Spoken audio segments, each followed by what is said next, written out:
Hello everyone, ये है micro economics की वीडियो नंबर 13 जिसमें हम चैप्टर 9 सप्लाई शुरू करने जा रहे हैं।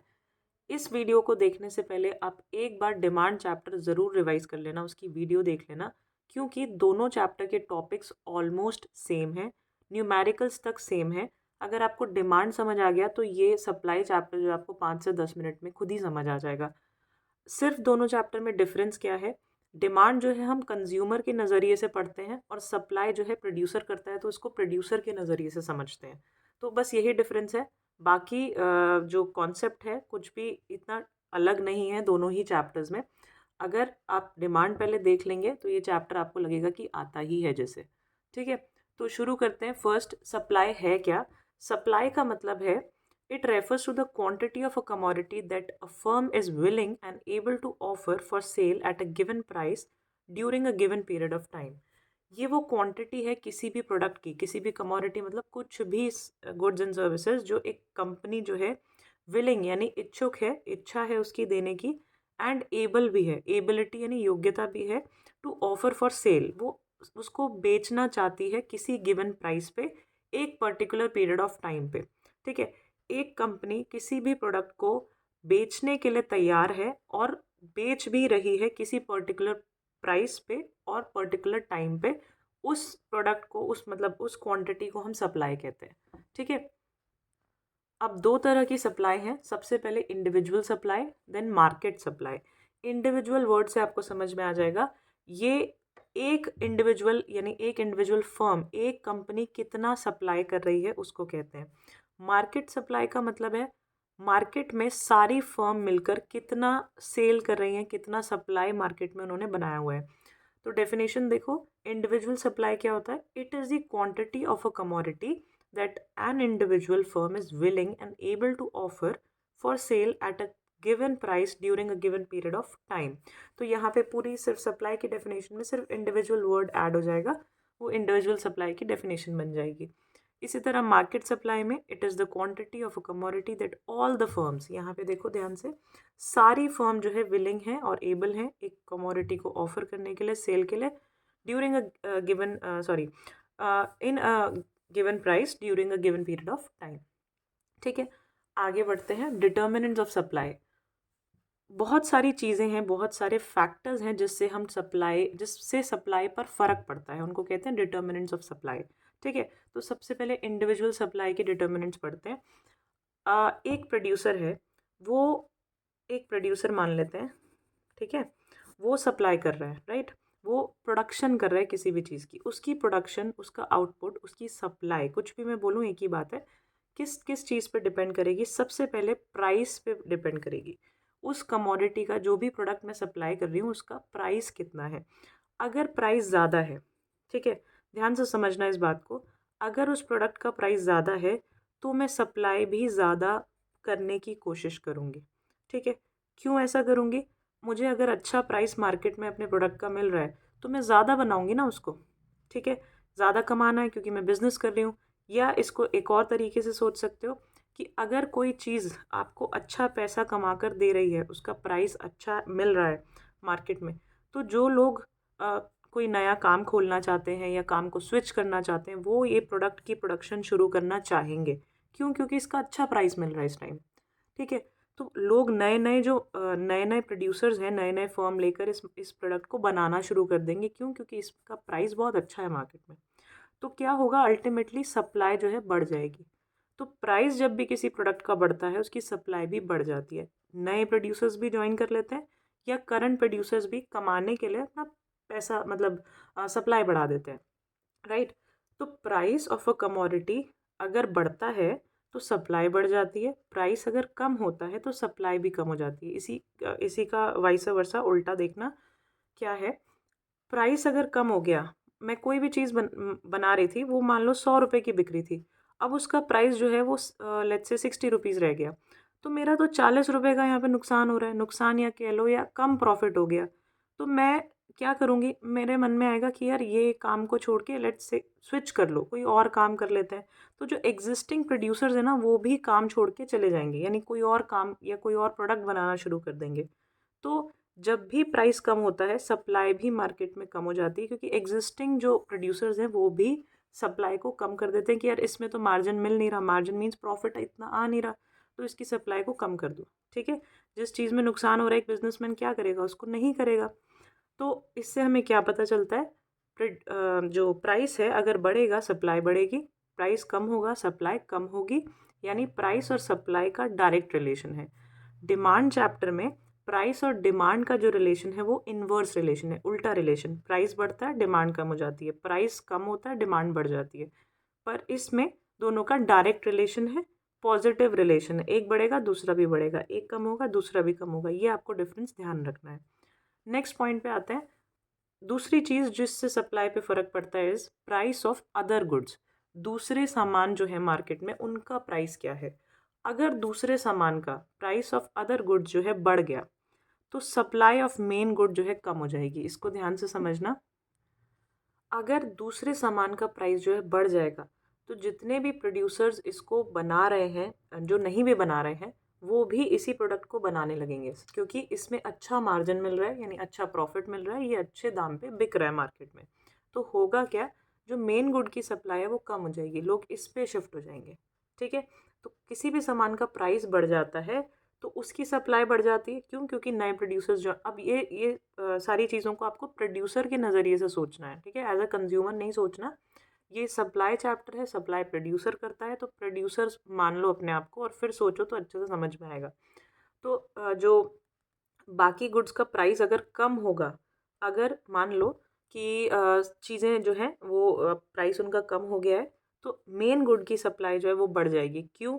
क्योंकि जो ये ऑलरेडी प्रोड्यूसर्स इन गुड्स को बना रहे थे, अदर गुड्स को, जो भी सामान हो ये, इनको जो भी बना रहे थे, वो क्या बोलेंगे कि हमें अब इतना प्राइस मिल नहीं रहा, प्राइस मार्केट में कम हो गया है, प्रॉफिट कम हो गया है, तो लेट्स स्विच और कुछ और बनाने लग जाते हैं। तो बाकी के गुड्स जो है उनका जो सप्लाई है वो बढ़ जाएगा।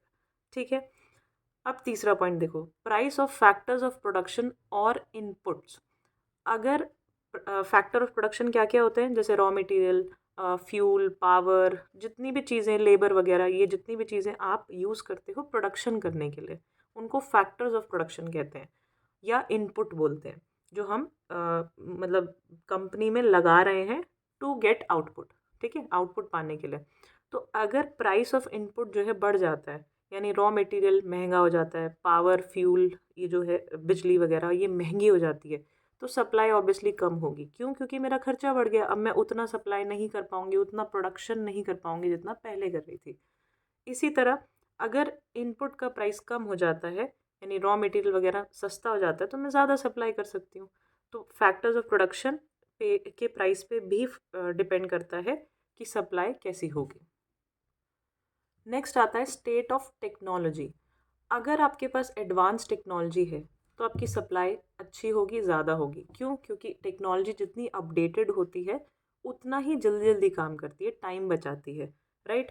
अगर आपके पास टेक्नोलॉजी आउटडेटेड होगी, पुराने ज़माने की, या मैनुअली आप काम कर रहे हो, टेक्नोलॉजी है ही नहीं, लोग हाथ से काम कर रहे हैं, तो फिर भी टाइम बहुत ज़्यादा लगेगा किसी भी चीज़ को प्रोड्यूस करने के लिए।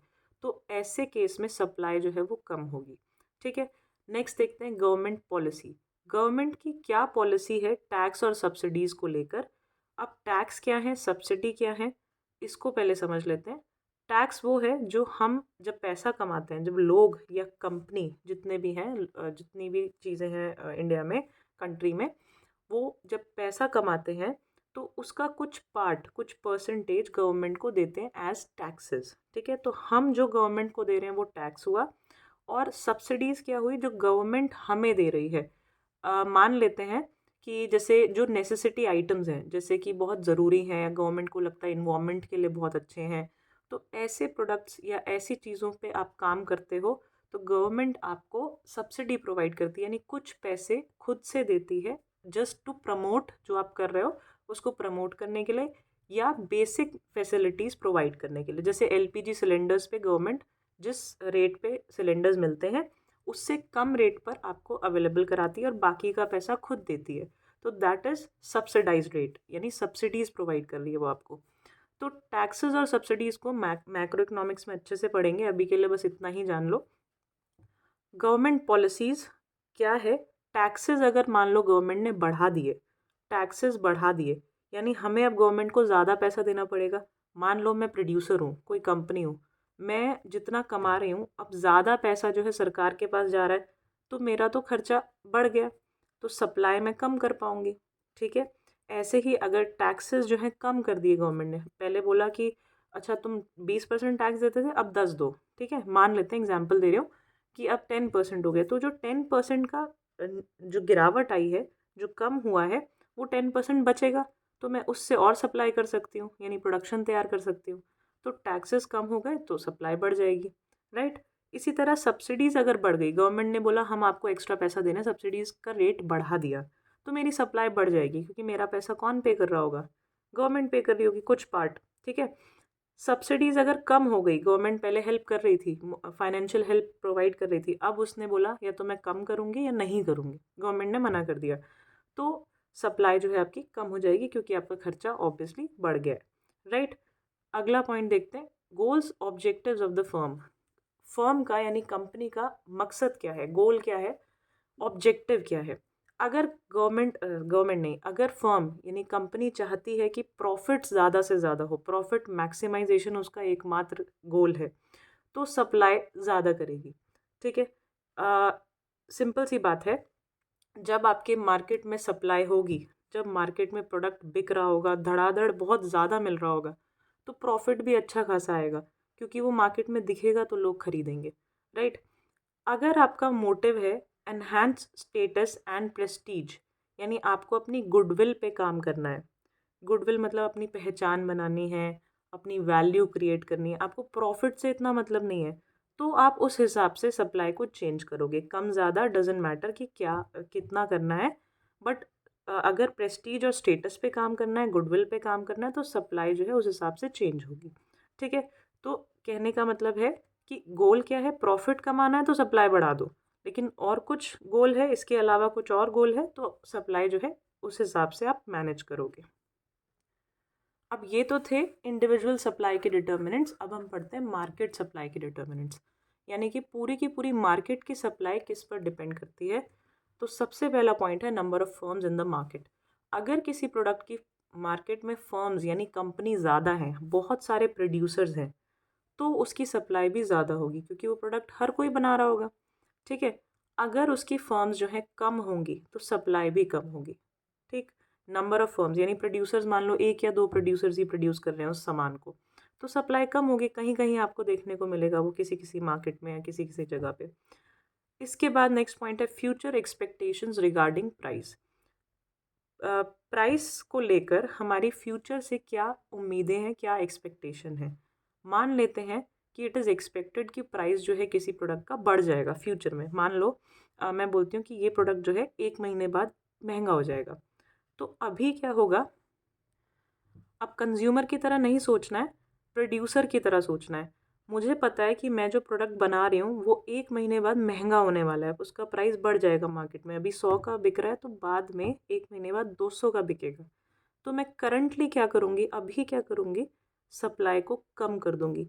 यानी जब प्राइस महंगा हो जाएगा, क्योंकि यार बिज़नेस कर रही हूँ मैं, फर्म है मेरी, कंपनी है, तो मैं प्रॉफिट कमाने की तो सोचूंगी, राइट। तो मैं अभी क्या करूँगी, अगर मुझे अभी प्राइस 100 रुपये मिल रहा है और अगले महीने 200 मिलने वाला है, मुझे पता है प्राइस बढ़ेगा, तो मैं सप्लाई को अभी रोक दूंगी, रोकने की कोशिश करूँगी, कम करने की कोशिश करूँगी, तब सप्लाई बढ़ाऊंगी जब प्राइस अगले महीने जब अच्छा मिलेगा, क्योंकि उसमें मैं ज़्यादा कमा पाऊंगी। ठीक है। सो अगर फ्यूचर से एक्सपेक्टेशंस हैं कि प्राइस बढ़ जाएगा, तो अभी की जो करंट सप्लाई है वो कम हो जाती है, प्रोड्यूसर्स अपनी सप्लाई रोक लेते हैं कि जब महंगा बिकेगा तब बेचेंगे, तब इसको आगे सप्लाई करेंगे, अभी सस्ता है तो अभी सप्लाई मत करो, right. Expectations of price fall होना, फ्यूचर में अगर लग रहा है कि प्राइस कम हो जाएगा, तो अभी सप्लाई बढ़ा देते हैं प्रोड्यूसर्स, जितना वेयर हाउस में रखा है, जितना जितना भी बन सकता है, जितना रॉ मटेरियल लाए हो उस प्रोडक्ट को बनाने के लिए, सारी सप्लाई अभी कर देते हो, क्योंकि बाद में वो चीज़ सस्ती हो जाएगी। तो अभी जितना ज़्यादा बेच सकते हो उतना बेचना चाहोगे। ठीक है। नेक्स्ट पॉइंट देखते हैं, means of transport and communication. अगर तो किसी प्रोडक्ट को हर जगह पहुंचाने के लिए प्रॉपर इंफ्रास्ट्रक्चर है, यानी कि रोड्स हैं, रेलवेज़ हैं, पूरा डेवलप्ड कम्युनिकेशन सिस्टम है, ट्रांसपोर्टेशन बहुत बढ़िया बना हुआ है आसपास, अगर अच्छा इंफ्रास्ट्रक्चर है तो सप्लाई ज़्यादा होगी। अगर इंफ्रास्ट्रक्चर प्रॉपर नहीं है, रोड्स ही नहीं है, कोई एक स्टेट से दूसरे स्टेट या कंट्री जाने का कोई सोर्स नहीं है, तो सप्लाई कम होगी, ऑब्वियस सी बात है, क्योंकि आप पहुंचा ही नहीं पाओगे माल को। ठीक है। और जितना अच्छी ट्रांसपोर्ट एंड कम्युनिकेशन होगी, बातचीत होगी या पहुंचाने का ज़रिया होगा, उतना ही सप्लाई आप हर जगह पहुंचा सकते हो, ज़्यादा बढ़ा सकते हो सप्लाई। अब नेक्स्ट देखते हैं सप्लाई फंक्शन। सप्लाई फंक्शन क्या है? It shows the functional relationship between quantity supplied for a particular commodity and the factors influencing it. तो कुछ भी नहीं है, बहुत इजी सी चीज़ है। सप्लाई फंक्शन क्या है? जो भी फैक्टर्स हैं जो सप्लाई के ऊपर असर डालते हैं, जो भी हमने अभी तक पढ़े हैं, उनको आप एक इक्वेशन की फॉर्म में लिखते हो, एक्सप्रेस करते हो। जैसे इंडिविजुअल सप्लाई फंक्शन बताती हूँ मैं पहले। ये एस है मतलब सप्लाई, एक्स मतलब कोई भी प्रोडक्ट। ठीक है। Supply for x product equals to f stands for function. Function मतलब किसकी वजह से इन चीज़ों पे असर पड़ेगा। तो ब्रैकेट लगाओगे and you will write all those factors जिसकी वजह से सप्लाई पे असर पड़ रहा है, इंडिविजुअल सप्लाई पे। तो जो हमने यहाँ पे पढ़े थे अभी, ये सारे state of technology, government policy, goal and objective, उससे पहले ये भी पढ़े थे 3 पॉइंट। तो ये सारे, इसको मान लो प्राइस ऑफ कमोडिटी को हम सिंबल्स में लिख लेते हैं PX। ठीक है। प्राइस ऑफ अदर गुड्स को लिख लेते हैं PO। ऐसे कुछ कुछ सिंबल्स दे दो और ये सारे सिंबल्स आप ब्रैकेट में ऐसे डाल दो। ठीक है। दिस स्टैंड्स फॉर गवर्नमेंट की पॉलिसीज, गोल्स क्या हैं, इसका मतलब स्टेट ऑफ टेक्नोलॉजी क्या है, अभी पढ़ा था ये सारे पॉइंट। तो आपको क्या करना है, सप्लाई किस फॉर एक्स कमोडिटी किस पे डिपेंड करेगी, F, और ब्रैकेट में सारे के सारे डिटर्मिनेंट्स। ठीक है। तो ये आपका जो है सप्लाई फंक्शन है। इसी तरह मार्केट सप्लाई फंक्शन क्या होगा? अभी हमने डिटर्मिनेंट्स ऑफ मार्केट सप्लाई भी पढ़े हैं, 4-5 डिटर्मिनेंट्स हैं ये, वो भी, और इंडिविजुअल सप्लाई के भी डिटर्मिनेंट्स सारे एक साथ, क्योंकि हर किसी वजह से, हर किसी फैक्टर की वजह से सप्लाई पे फ़र्क पड़ता है। तो supply for x commodity equals to f, यानी फंक्शनल रिलेशनशिप विद व्हाट, आप ब्रैकेट लगाओगे और सारे के सारे फैक्टर्स को बीच में लिखोगे। तो ये हो गया आपका सप्लाई फंक्शन। नेक्स्ट आता है सप्लाई शेड्यूल। पहला इंडिविजुअल सप्लाई है, फिर मार्केट सप्लाई है। दोनों को देखेंगे, बहुत ही ईजी है। ये बिल्कुल सेम है जैसे डिमांड चैप्टर है। डिमांड फंक्शन आता है, डिटर्मिनेंट्स ऑफ डिमांड आते हैं, इंडिविजुअल डिमांड, मार्केट डिमांड, फिर demand schedule, individual demand, market demand के शेड्यूल्स, कर्व्स। पूरा चैप्टर एक एक टॉपिक सेम है, बस सप्लाई की जगह डिमांड, डिमांड की जगह सप्लाई है। ठीक है। तो इंडिविजुअल सप्लाई देखो, प्राइस किसी भी चीज़ का 1, 2, 3, 4 बढ़ता जा रहा है। ठीक है। तो क्वांटिटी के साथ क्या फ़र्क पड़ेगा? अब डिमांड में क्या हो रहा था, प्राइस बढ़ता था डिमांड में, तो प्राइस बढ़ता था तो डिमांड जो है कम होती थी, इन्वर्स रिलेशन था। लेकिन यहाँ पे आपको बस ये ध्यान रखना है कि प्राइस बढ़ेगा तो सप्लाई भी बढ़ेगी। तो प्राइस बढ़ रहा है तो सप्लाई देखो, पहले 5 है, फिर 10 हो गई, 15 हो गई, बढ़ती जा रही है। ये आपको ध्यान रखना है कि इसमें पॉजिटिव रिलेशन होता है। पॉजिटिव रिलेशन है तो कर्व कैसा बनेगा, एक एक्सिस पे आप दिखाओगे प्राइस, एक एक्सिस पे आप दिखाओगे क्वांटिटी। तो एक प्राइस पे 5 क्वांटिटी, ये रहा पॉइंट, 2 पे 10 तो ये रहा पॉइंट, 3 पे 15 तो ये पॉइंट है। इन पॉइंट्स को मिला दो, एक स्ट्रेट लाइन बनेगी, इसको कहते हैं सप्लाई कर्व। ठीक है, इंडिविजुअल सप्लाई कर्व। अब मार्केट सप्लाई देखते हैं।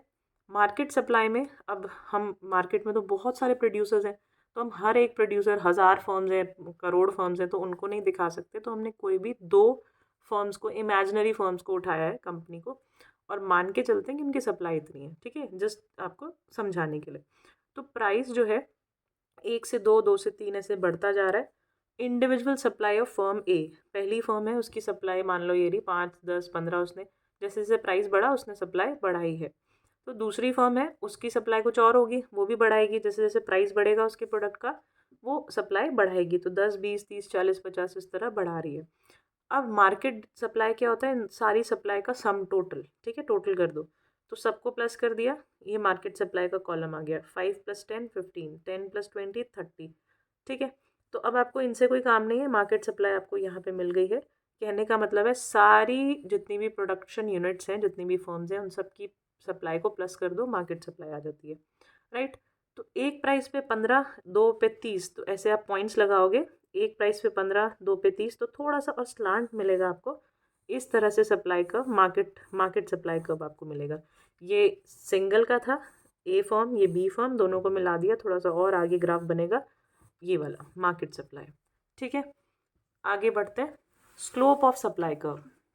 स्लोप का मतलब क्या होता है, जैसे अभी मैंने आपको बताया सप्लाई कर्व जो है ऐसा होगा, राइट।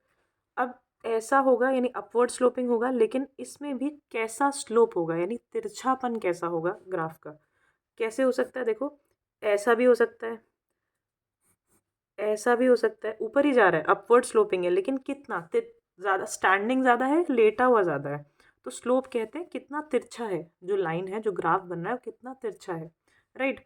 स्लोप को निकालने का एक फॉर्मूला है, 1 मार्क में क्वेश्चंस आते हैं काफ़ी। स्लोप क्या है, change in price upon change in quantity. अब इस चीज़ को थोड़ा ध्यान से समझना, ये मैंने डिमांड चैप्टर में भी आपको समझाया था।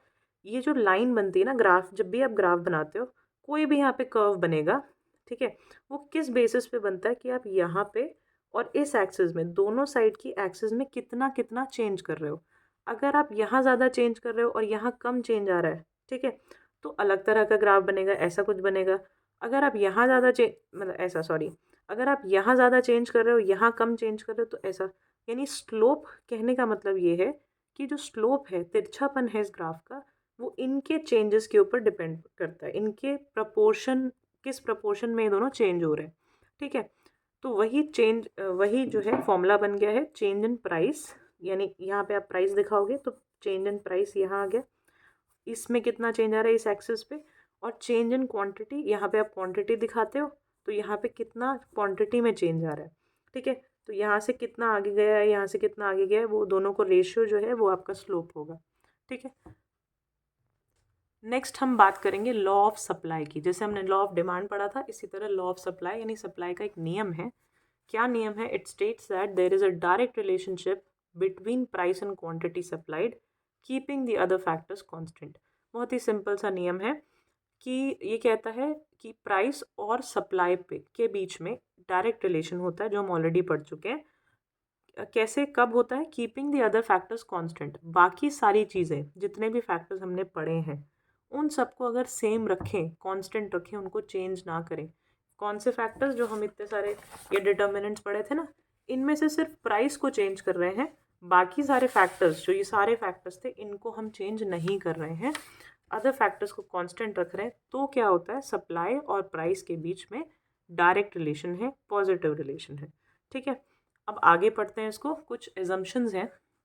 एजम्पशन मतलब इस लॉ में हम कुछ चीज़ों को मान के चलेंगे, क्योंकि इकोनॉमिक्स में ना बहुत सारी ऐसी चीज़ें होती हैं जो एक दूसरे पे डिपेंड करती हैं, मतलब बहुत सारे फैक्टर्स हैं जिसकी वजह से चीज़ों पे असर पड़ सकता है। बट आपको थोड़ा समझाने के लिए हमें मान के चलना पड़ता है कि ये सारी चीज़ें हम चेंज नहीं कर रहे हैं, या ये ऐसा है तो ऐसा होगा, हम एज्यूम करते हैं जिससे आपको थ्योरी समझ में आए, ठीक है।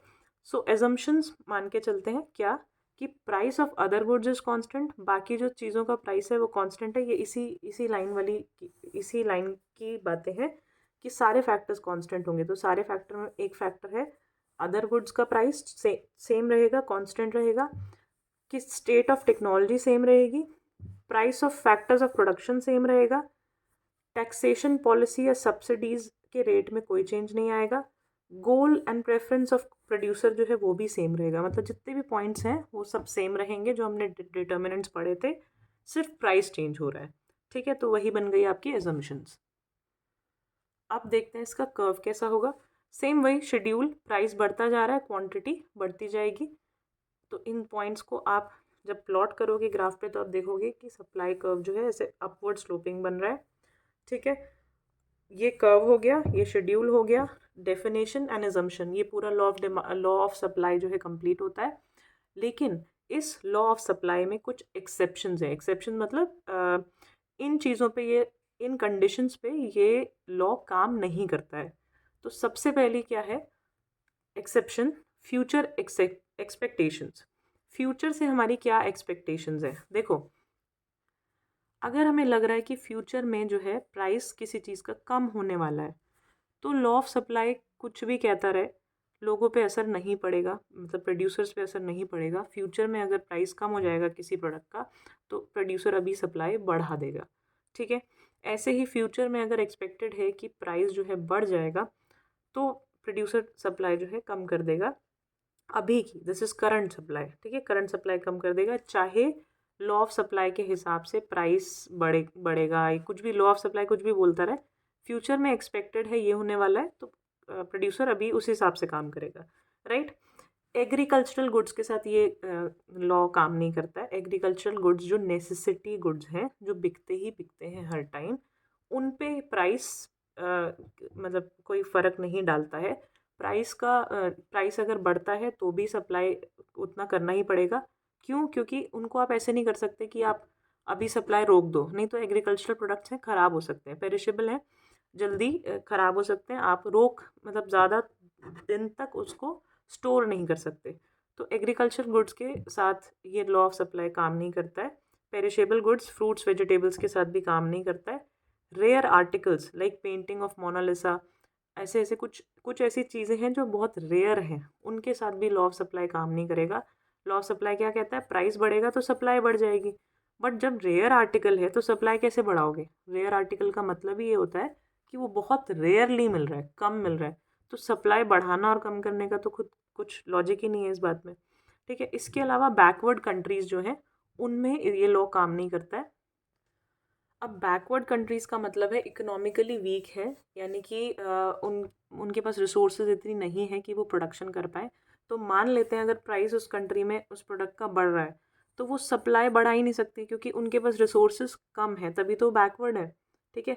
बैकवर्ड कंट्रीज़ का मतलब कुछ नहीं है, सिर्फ इतना कि उनके पास रिसोर्सेज नहीं है इतनी कि वो अपने आप को इकोनॉमिकली अच्छा कर सकें, राइट। तो प्राइसेस बढ़ जाएंगे किसी प्रोडक्ट के, तो सप्लाई तो नहीं बढ़ा सकते, क्यों? क्योंकि रिसोर्सेज कम है, ठीक। तो ये सारी चीज़ों में लॉ ऑफ डिमांड जो है, लॉ ऑफ सप्लाई जो है, वो काम नहीं करता है। अभी आज की वीडियो के लिए इतना ही। नेक्स्ट वीडियो में इसका आधा पार्ट और कराऊंगी जिसमें हम न्यूमेरिकल्स भी डिस्कस करेंगे और इस कर्व में कहाँ कहाँ पे चेंजेस आते हैं, शिफ्ट ग्राफिकली कहाँ कहाँ शिफ्ट होता है, कैसे चेंज होता है और उसका रीज़न क्या होता है, वो सब पढ़ेंगे। तो बस एक रिक्वेस्ट है कि अगर आपको वीडियोस पसंद आ रही हैं, पढ़ाने का तरीका अच्छा लग रहा है, तो प्लीज़ लाइक ज़रूर करो, शेयर करो और जितने लोगों को हो सकता है उतनों को बोलो कि सब्सक्राइब करें। Thank you so much.